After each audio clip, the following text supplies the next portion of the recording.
Jätkame tervise teemal. Oleme Ida-Tallinna Keskhaiglas ja uurime, mida teeb anesteesiaõde. Anesteesiaõde, see on inimene, kes võtab patsiendi vastu.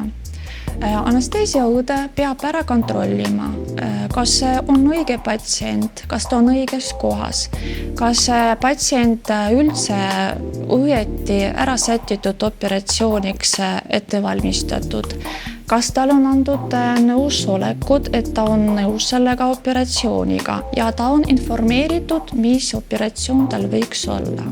Anesteesiaõde peab ära kontrollima kõik dokumentatsiooni ka ära. Ja kui sellega asjaga on korras kõik, meie võtame ja viime patsiendi juba operatsiooni tuppa.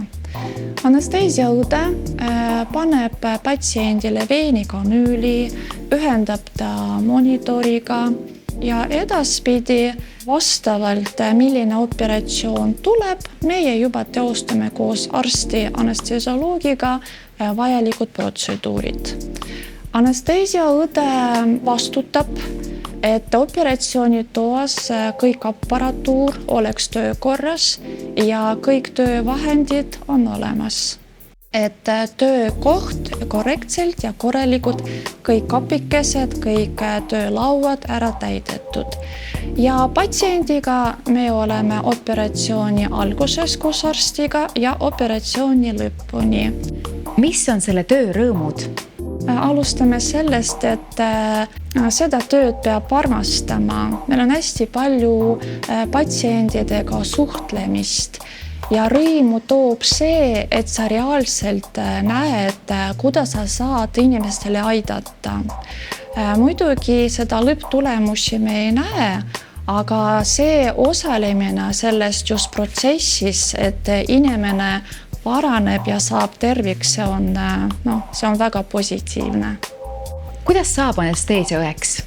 Anesteesiaõeks saamine, see on selline väljaõppe, kus sa kuskilt mujal ei saa.